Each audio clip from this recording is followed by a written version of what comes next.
اعوذ باللہ من الشیطان الرجیم بسم اللہ الرحمن الرحیم رب اشرح لی صدری ویسر لی امری واحلل عقدۃ من لسانی یفقہوا قولی رب زدنی علما رب زدنی علما رب زدنی علما۔ السلام علیکم ورحمۃ اللہ وبرکاتہ۔ اچھا جی، ہم نے مشکوٰۃ المصابیح کی حدیث پڑھی تھی اور باب چل رہا تھا وسوسوں کے بارے میں کہ دل کے اندر جو وسوسے پیدا ہوتے ہیں، تو اس باب کی اب چھٹی حدیث ہم پڑھتے ہیں۔ وَعَنْ انس رضی اللہ عنہ قال قال رسول اللہ صلی اللہ علیہ وآلہ وسلم۔ انس بن مالک رضی اللہ تعالی عنہ کہتے ہیں کہ رسول اللہ صلی اللہ علیہ وآلہ وسلم نے فرمایا، ان الشیطان یجری من الانسان مجری الدم، بے شک انسان کے جسم میں شیطان اس طرح دوڑتا ہے، مجری الدم، کس طرح؟ جس طرح خون گردش کرتا ہے۔ متفق علیہ، اسے بخاری اور مسلم نے روایت کیا ہے اس حدیث کو۔ اچھا جی، 7ویں حدیث ہے۔ وعن ابی ہریرہ رضی اللہ عنہ قال، ابو ہریرہ رضی اللہ تعالی عنہ روایت کرتے ہیں، کہتے ہیں، قال رسول اللہ صلی اللہ علیہ وسلم، رسول اللہ صلی اللہ علیہ وآلہ وسلم نے فرمایا، ما من بنی آدم مولود الا یمسہ، بنی آدم، اولاد آدم میں سے جو بھی پیدا ہوتا ہے تو یمسہ الشیطان حینا یولد، پیدا ہونے والے کو مس کرتا ہے شیطان، ٹچ کرتا ہے، چھوتا ہے اسے۔ فَيَسْتَحِلُّ صَارِخًا مِّن مَّسِّ الشَّيْطَانِ، پھر وہ اس چھونے کی وجہ سے چیختا ہے۔ بچہ جو ہے، شیطان جب بچے کو چھوتا ہے تو پھر کیا ہوتا ہے؟ وہ چیختا ہے۔ غیر مریم وابنہا، سوائے مریم اور ان کے بیٹے عیسیٰ علیہ السلام کے۔ متفق علیہ، اس حدیث کو مسلم اور بخاری نے بیان کیا ہے۔ جو پچھلی حدیث پڑھائی ہے اسی طرح کی ہے، اس لیے میں وہ نہیں پڑھا رہا۔ نامی حدیث دیکھیں آپ۔ وعن جابر رضی اللہ تعالی عنہ،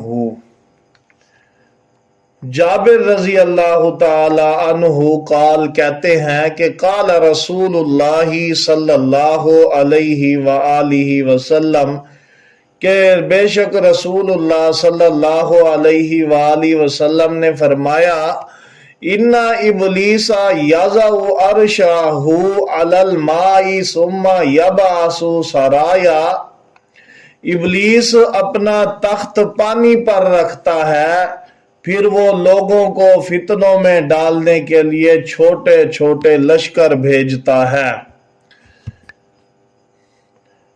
یفتنون الناس، فتنوں میں ڈالے لوگوں کو۔ فَأَدْنَاهُمْ مِنْهُ مَنْزِلَةً أَعْظَمُهُمْ فِتْنَةً يَجِيءُ أَحَدُهُمْ فَيَقُولُ، اس کے قریب ترین نزدیک درجے والے شیطان سب سے زیادہ فتنہ ڈالنے والے ہوتے ہیں، یعنی کہ جو سب سے زیادہ فتنہ ڈالنے والے شیطان ہوتے ہیں وہ ابلیس کے زیادہ قریب ہوتے ہیں، ابلیس اس سے بڑا خوش ہوتا ہے۔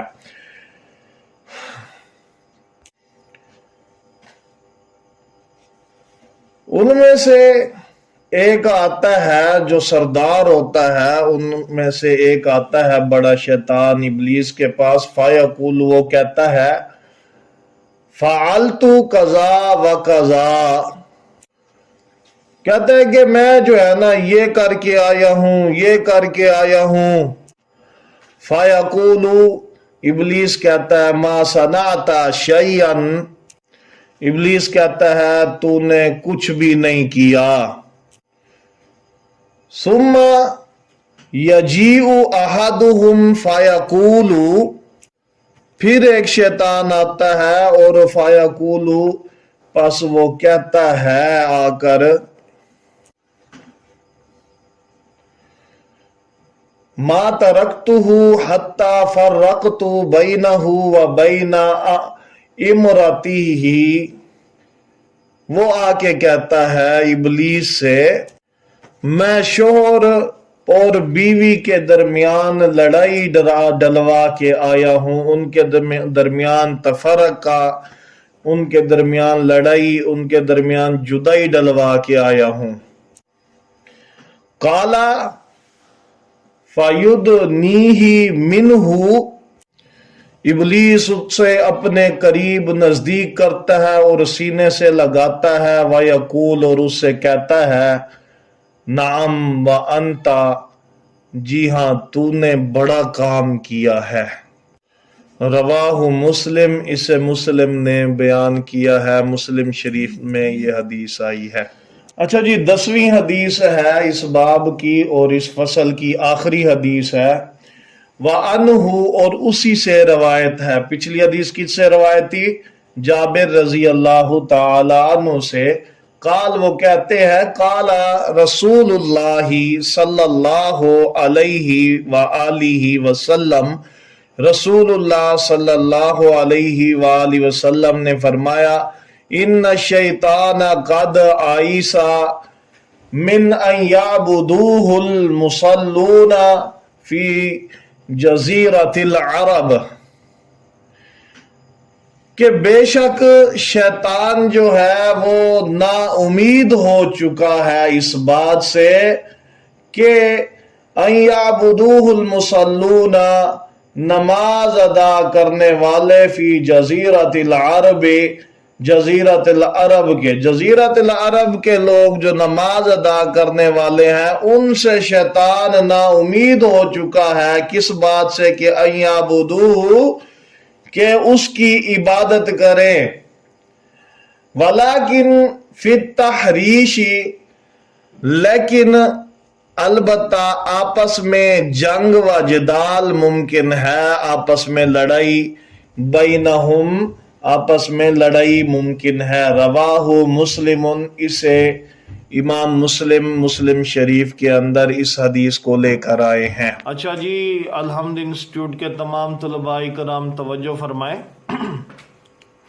اچھا، ایسا ہے کہ جو میں نے حدیث ہے وہ آڈیو میں ریکارڈ کر دیا، اس کا ترجمہ بھی کوشش کروں گا کہ تفصیل جو ہو وہ ویڈیو میں ہو۔ بھائیوں کی طرف سے یہ بات آ رہی تھی کہ ہمارے پاس میموری تھوڑی ہوتی ہے اور کلپ بڑا ہو جاتا ہے یا ہیوی ہو جاتا ہے تو پریشانی ہوتی ہے۔ میں نے کہا چلو میں حدیث جو ہے وہ آڈیو میں بڑھا دوں گا اور ترجمہ بھی، ٹھیک ہے، تو وہ جو ہے میں انشاءاللہ تفصیل جو ہے وہ ویڈیو میں ہی آپ کی طرف بھیجوں گا۔ پہلے میں آڈیو میں جو ہے حدیث بیان کروں گا، اس کا ترجمہ بیان کروں گا، اس کے بعد جو ہے پھر ہم جو ہے پڑھیں گے، جو اس کی تفصیل ہوگی یا فقہ ہوگی یا مسائل آخذ کرنے ہوں گے تو وہ بعد میں اس کے آپ کے سامنے شیئر کروں گا ویڈیو کے اندر انشاءاللہ۔ اچھا جی، حدیث نمبر جو ہے یہ 7 حدیث نمبر ہے، ہم نے پڑھی ابھی، تو اس کے اندر جو ہے نبی صلی اللہ علیہ وسلم نے جو بات سمجھائی ہے نا، وہ پتہ کیا ہے؟ وہ یہ ہے کہ انسان کی رگوں کے اندر جس طرح خون گردش کرتا ہے، جس طرح خون دوڑتا ہے، بالکل اسی طرح جو ہے شیطان رگوں کے اندر خون کے ساتھ ساتھ گردش کرتا ہے۔ تو اب اس بات سے آپ سمجھیں، اندازہ لگائیں کہ شیطان کو اللہ تبارک و تعالی نے کتنی پاور دی ہے کہ وہ آپ کی رگوں کے اندر خون کے ساتھ ساتھ گردش کرتا ہے۔ اچھا، اب اس کا وسوسے کے باب کے اندر لے کر آنا امام صاحب نے جو لے کر آئے، آخر وجہ کیا ہے؟ تو اس کی وجہ یہ ہے کہ جیسے خون کے اندر وہ گردش کرتا ہے نا، خون رگوں کے اندر تو صرف نہیں ہوتا، مین اس کی جگہ کہاں ہوتی ہے؟ دل ہوتا ہے۔ دل کے اندر سے وہ پھر پمپ کرتا ہے خون اور مختلف جگہوں پہ جاتا ہے، اور پھر دماغ میں بھی وہ خون جاتا ہے، رگوں کے اندر گھومتا ہے۔ تو شیطان دماغ میں، دل میں بس کے وسوسے ڈالتا ہے۔ تو اس لیے امام صاحب نے کیا کیا کہ اس حدیث کو کہاں لے کر آئے ہیں؟ وسوسے کے اندر، کے وسوسے جو آتے ہیں، انسان کے خیالات جو آتے ہیں یا جو گناہ کی طرف اس کو راغب کرتا ہے، وہ آخر وجہ کیا ہے؟ تو اس حدیث سے ایک تو یہ بات سمجھ آئی۔ اس حدیث سے آخذ کیا ہوا یہ بھی سمجھ لیں۔ اس حدیث سے جو بات آخذ ہوتی ہے، سمجھ آتی ہے، اس میں علماء کرام کا اختلاف ضرور ہے، لیکن جو حدیث میں ہے واضح وہ تو صحیح ہے۔ تو وہ یہ ہے کہ انسان کے اندر شیطان داخل ہو سکتا ہے، انسان کے اندر شیطان داخل ہو سکتا ہے۔ آپ صلی اللہ علیہ وسلم نے اس لیے مثال دی، اور آپ کی مثال جھوٹ پر مبنی نہیں ہوتی، یہ بات یاد رکھیں کہ شیطان جو ہے وہ رگوں کے اندر داخل ہو سکتا ہے، اور اسی طرح وہ برین کے اندر یا ہارٹ کے اندر بھی آ سکتا ہے۔ تو مسئلہ یہ ثابت ہوا کہ شیطان جو ہے وہ انسان کے اندر داخل ہو کر وسوسے پیدا کرتا ہے، انسان کے خیالات کو نیکی سے ہٹا کر برائی کی طرف لے کر جاتا ہے۔ اچھا جی، اس 8ویں حدیث کے اندر جو ابو ہریرہ رضی اللہ تعالیٰ عنہ روایت کر رہے ہیں، اس 8ویں حدیث کے اندر کیا ہے کہ جب بھی کوئی بچہ پیدا ہوتا ہے نا، شیطان آ کے اسے مس کرتا ہے، اسے چھوتا ہے، اسے ٹچ کرتا ہے، یا اس کو چٹکی بھرتا ہے، بہرحال کوئی اس کو کرتا ہے۔ جیسے ہی شیطان اسے ٹچ کرتا ہے، چھوتا ہے، تو بچہ چیختا ہے، روتا ہے زور سے، اور پھر کیا ہے؟ نبی صلی اللہ علیہ وسلم نے فرمایا 2 لوگوں کے علاوہ، یعنی کہ 2 لوگ اس دنیا میں ایسے آئے ہیں جنہیں شیطان نے چھوا نہیں ہے، ورنہ جو بھی پیدا ہوتا ہے نا بچہ، اس بچے کو شیطان ٹچ کرتا ہے، اسے چھوتا ہے، پیدا ہوتے ہی وہ اپنی کارروائی دکھاتا ہے شیطان۔ تو نبی صلی اللہ علیہ وسلم نے فرمایا وہ 2 لوگ کون سے ہیں؟ ایک مریم علیہ السلام ہے، اور دوسرا ان کا بیٹا عیسیٰ علیہ السلام ہے۔ اچھا جی، اس حدیث سے آخذ کیا ہوتا ہے؟ اس حدیث سے مسئلہ یہ ثابت ہوتا ہے، اس حدیث میں وضاحت موجود ہے کہ شیطان جو ہے وہ چھوتا ہے، وہ پیدا ہوتے ہی بچے کے ذہن کے اندر وہ کوشش کرنے لگتا ہے کہ صراحت کرے اور وسوسے ڈالے یا ڈرائے اسے۔ وہ پہلی دفعہ بچپن میں ہی ڈرا دیتا ہے بچے کو، اسے ٹچ کر دیتا ہے۔ اور نبی صلی اللہ علیہ وآلہ وسلم نے فرمایا کہ جو عیسیٰ علیہ السلام اور ان کی والدہ جو ہے نا، ان کو نہیں چھوا شیطان نے، اور ان کے لیے جو ہے وہ دعا تھی، دعا کی وجہ سے جو ہے وہ بچے رہے۔ عمران کی بیوی جو ہے، مریم کی والدہ جو تھی، مریم علیہ السلام کے والد کا نام عمران تھا نا۔ قرآن مجید میں آپ سورۃ تحریم اٹھائیں گے، اس کے آخر میں ہے وَمَرْيَمَ ابْنَتَ عِمْرَانَ الَّتِي أَحْصَنَتْ فَرْجَهَا۔ مریم علیہ السلام کس کی بیٹی تھی؟ عمران کی۔ اور انہوں نے جو ہے دعا کی تھی اللہ تعالیٰ سے، کیا وَإِنِّي أُعِيذُهَا بِكَ وَذُرِّيَّتَهَا مِنَ الشَّيْطَانِ الرَّجِيمِ، اے اللہ میں اس سے اور اس کی ذریت کو شیطان رجیم سے تیری پناہ میں دیتی ہوں۔ ان کی والدہ کی یہ دعا تھی، جس دعا کو اللہ تعالیٰ نے قبول کیا، اور قبول کرنے کے بعد اللہ تعالیٰ نے شیطان کو دور رکھا ہے ان سے۔ اچھا جی، یہ حدیث نمبر 9 جو ہے جابر رضی اللہ تعالیٰ عنہ سے جو روایت ہے، حدیث نمبر 9 بھی آپ دیکھیں گے، یہ بھی شیطان کے بارے میں ہی ہے۔ نبی صلی اللہ علیہ وسلم فرماتے ہیں کہ شیطان اپنا تخت جو ہے نا وہ پانی کے اوپر لگاتا ہے، پانی کے اوپر لگانے کے بعد پھر وہ چیلے، وہ چھوٹے شیطان، وہ بڑے شیطان سارے اکٹھے کر لیتا ہے، اور شیطان کے سب سے زیادہ قریب وہ شیطان ہوتے ہیں، کون سے؟ جو فتنہ ڈالنے میں ایکسپرٹ ہوتے ہیں۔ جو جتنا زیادہ فتنہ ڈالتا ہے، جتنا زیادہ ورک کرتا ہے، کام کرتا ہے، شیطان اتنا زیادہ اس سے خوش ہے، اور وہ اتنا قریب ہے شیطان کے۔ نبی صلی اللہ علیہ وسلم فرماتے ہیں کہ بڑا ایک شیطان آتا ہے ابلیس کے پاس۔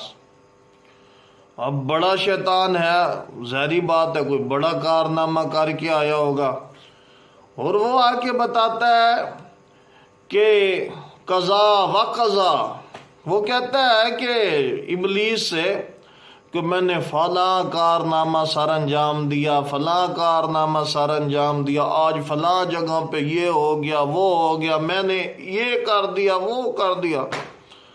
ابلیس اس کی سنتا رہتا ہے، محنت تو اس نے بڑی کی ہوتی ہے۔ ابلیس کہتا ہے جا، تو نے کوئی کارنامہ ہی نہیں کیا، یہ بھی کوئی کارنامے۔ پھر ایک شیطان آتا ہے چھوٹا، وہ آگے کہتا ہے ابلیس سے کہ ابلیس، کہ میں نے کارنامہ ایک کیا ہے، ایک کام کیا ہے، تو نے کیا کیا ہے؟ وہ کہتا ہے کہ میں نے ایک میاں اور بیوی کے درمیان لڑائی کرائی، جدائی ڈلوائی، دونوں کو الگ کرا دیا۔ شیطان اسے اپنے سینے سے لگاتا ہے، خوش ہوتا ہے، کہتا ہے واقعی تو نے کارنامہ سر انجام دیا۔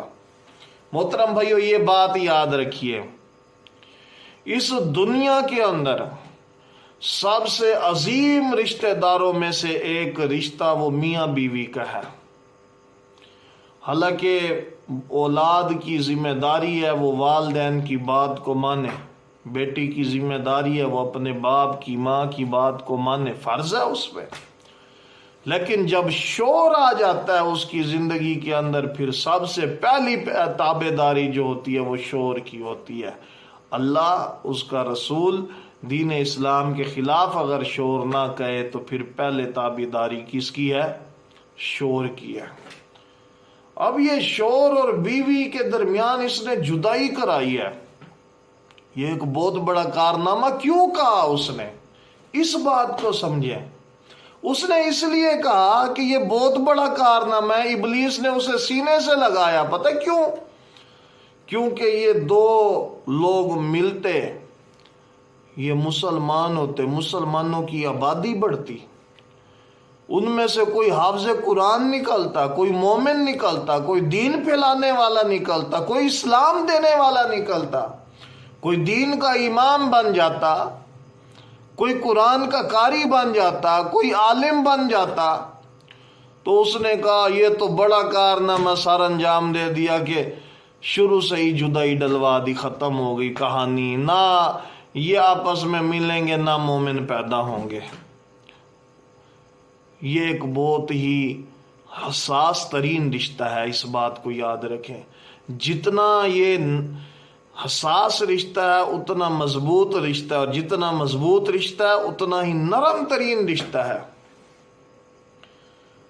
ہماری رشتہ داری کیسے ہو جاتی ہے؟ ایک میاں بیوی کیسے بن جاتے ہیں؟ اس نے اپنی زبان سے کہا ہاں مجھے قبول ہے، صرف اتنا کہا، وہ میاں بیوی بن گئے، اور پھر یہ ایک مضبوط رشتہ بن گیا۔ یہ ایک دوسرے کے لیے کٹنے مرنے والے بن جاتے ہیں، اور بالکل نازک بھی ہے۔ اس نے کہا طلاق ہے تو کام ہو گیا۔ تو اس بات کو سمجھنا ہے کہ لڑائی میاں بیوی کے درمیان ہو، جتنے بھی شادی شدہ حضرات ہیں، یاد رکھنا ابلیس کا بڑا اہم ترین کام یہ ہے کہ وہ مومنین کے درمیان لڑائی ڈلوا دے۔ تو اس حدیث سے بات کیا ثابت ہوتی ہے، فقہ الحدیث اس کا کیا ہے اور مسائل کیا اخذ ہوتے ہیں؟ ان تمام صحیح روایات سے ابلیس، شیطان اور جنوں کے وجود کا پتہ چلتا ہے کہ یہ ساری مخلوقات ہیں، اور ان کا اثر انداز ہونا لوگوں پر یہ بھی پتہ چلتا ہے۔ دو لوگوں کا پتہ چلتا ہے، ایک طرف جن ہے، شیطان ہے، ابلیس ہے، دوسری طرف لوگ ہیں، مومنین ہیں، مسلمان ہیں، یا جو بھی لوگ ہیں بہت سارے ہیں۔ تو یہاں سے یہ بات ثابت ہوئی کہ شیطان لوگوں پر اثر انداز ہوتے ہیں۔ اور دوسری بات جو اس حدیث سے ثابت ہوتی ہے وہ کیا ہے؟ وہ یہ ہے کہ جو بڑا شیطان ہے، ابلیس ہے، جس نے آدم علیہ السلام کو سجدہ نہیں کیا، وہ ابلیس ہر جگہ موجود نہیں ہے۔ یاد رکھے اس بات کو، وہ ہر جگہ پہ موجود نہیں ہے، بلکہ اس کے جو چیلے ہیں، جو آگے کام کرنے والے ہیں، وہ کام کرتے ہیں۔ وہ ابلیس جو ہے اپنا تخت پانی پہ لگا کے بیٹھتا ہے۔ اور تیسری بات جو اس حدیث سے سمجھ آتی ہے وہ یہ ہے کہ شیطان کے چیلے وہ جنوں میں سے ہوں یا انسانوں میں سے ہوں، وہ اس روح زمین پر، دنیا پر موجود ہوتے ہیں، اور وہ شیطان کی بات کو مانتے، اس کی بندگی کرتے ہیں۔ پکی ٹھکی بات ہے۔ تیسری بات کیا سمجھ آئی؟ شیطان کے چیلے اس زمین پر موجود ہیں، ہر جگہ پہ موجود ہوتے ہیں، اور ساتھ کیا ہے؟ انسان بھی کچھ ایسے ہوتے ہیں جو شیطانی صفت کے ہوتے ہیں، جو شیطان کے کام جو ہے، جو ابلیس نے حکم دیا ہوتا ہے، ان کاموں کو وہ آگے پھیلا رہے ہوتے ہیں۔ یہ انسانوں میں سے بھی ہوتے ہیں اور یہ شیطانوں میں سے بھی ہوتے ہیں۔ اس حدیث سے یہ تین مسئلے ثابت ہوئے۔ جی، اس حدیث کے اندر جو ہے، حدیث نمبر 10 اور آخری حدیث کے اندر جو بات سمجھائی گئی ہے، جو رسول اللہ صلی اللہ علیہ وسلم نے ہم تک بات اور میسج پہنچایا ہے، وہ بڑا اہم ہے۔ اور وہ کیا ہے؟ پیارے پیغمبر علیہ الصلاۃ والسلام فرماتے ہیں کہ شیطان اس بات سے بے بس ہو چکا ہے، اس کی بس ہو چکی ہے۔ کس چیز سے؟ الا عباد اللہ المخلصین۔ اللہ تعالیٰ نے کہا تھا نا ابلیس سے، جا تجھے چھوٹ ہے، جا جو کچھ کرنا ہے کر لے۔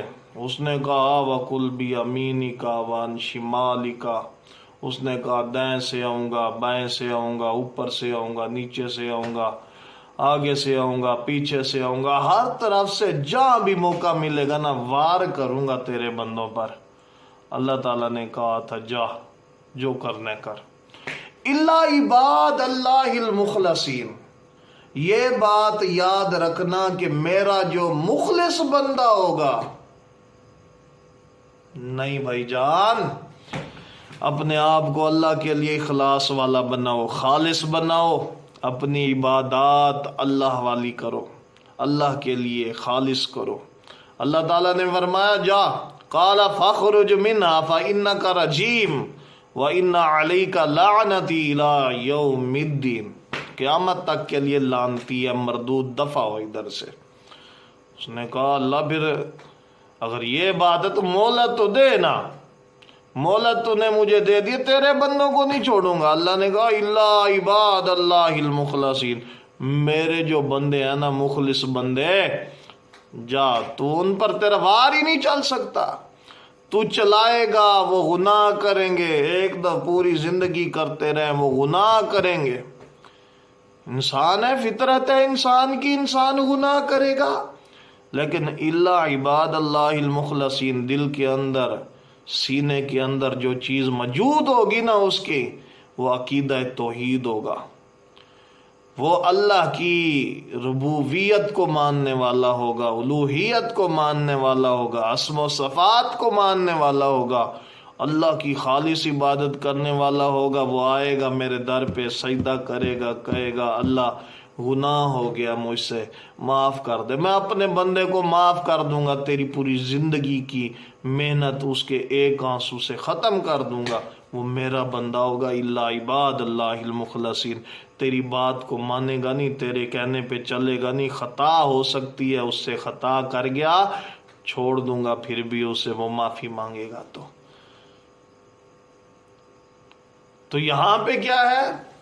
نبی صلی اللہ علیہ وسلم نے فرمایا جزیرہ عرب کے مسلمان مومنین نماز پڑھنے والوں سے شیطان نا امید ہو چکا ہے، وہ نا امید ہو چکا ہے کہ کیسے کروں، ان پر وار ہی نہیں چلتا۔ یہاں سے یہ بات بھی یاد رکھیں کہ نماز اخلاص کی نشانی ہے۔ جس بندے کی نماز نہیں ہے نا وہ مخلص نہیں ہے، وہ یاد رکھے بندہ۔